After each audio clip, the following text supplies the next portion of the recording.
தெய்வீக துரிதப்படுத்துதல் இழந்ததை இரட்டிப்பாக திரும்ப பெற்றுக்கொள்ள செய்கிறது.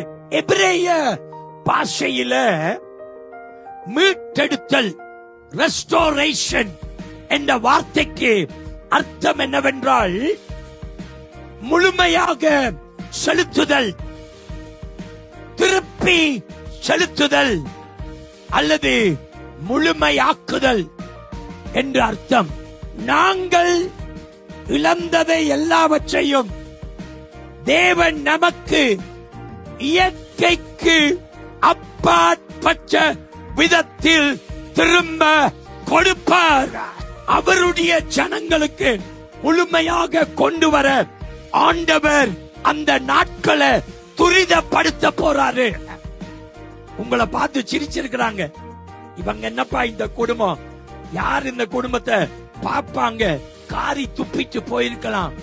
நாட்கள் வருகிறது, உங்களை தேடி வருகிற நாட்கள் அதி சீக்கிரத்துல வருகிறது.